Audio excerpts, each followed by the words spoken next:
আজকে আবার নওশাদ সিদ্দিকী দীর্ঘক্ষণ মিটিং করলেন, ঠিক কি আলোচনা হলো?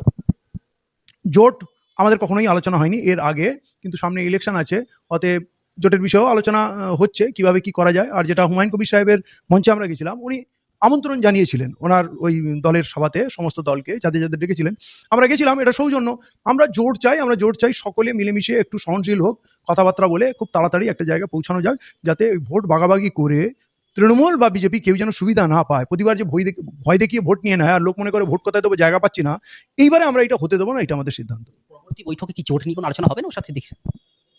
না, অবশ্যই হবে। নওশাদ সিদ্দিকীর সঙ্গেও হবে, হুমায়ুন কবিরের সঙ্গে হবে। যারা যুক্তিযুক্ত কথা বলবে সবাইকে সঙ্গে নিয়ে চলবে। দেখুন, আমরা তো জোট করতে চাই মানে কি সবার সঙ্গে তাই, জোট তো একা একা হয় না। অতএব যারা আমাদেরকে সঙ্গে নেবে, আমাদের সম্মানজনক জায়গা দেবে এবং একসঙ্গে চলবে, তো তাদের সবাইকে আমরা নিতে চাইবো। তার জন্য আমরা হুমায়ুন সাহেব আর নওশাদ সিদ্দিকীকে আলাদা কিছু দেখছি না। আমাদের সমাজেরই মানুষ, আমরা চাইবো এরা দুজনেও এক হয়ে যাক, সবাই চলুক একসঙ্গে। এবং আমাদের কারো কাছে বিশাল কিছু এমএলএ এমপি তো নেই। অতএব এত বড় পশ্চিমবাংলায় আমরা আরো অনেক এসসি এসটিদেরও চাইবো সঙ্গে নিতে, তাদের প্রতিনিধি, তাদের দলগুলো এর মধ্যে আসুক। পরবর্তী বৈঠকে কি আপনারা জোট নিয়ে আলোচনা করবেন?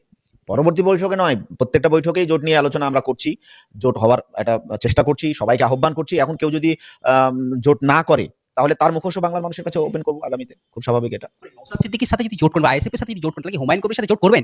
সেটা তো সময় বলবে যে হুমায়ুন নওশাদেরা আলাদা কিছু না। আমি মনে করি হুমায়ুন নওশাদ বাকি যারা আছে সবার এক হওয়া উচিত, সবাই এক হয়ে ফ্যাসিবাদী শক্তি আর স্বৈরাচারী শক্তি, এই দুই শক্তির বিরুদ্ধে লড়াই করা।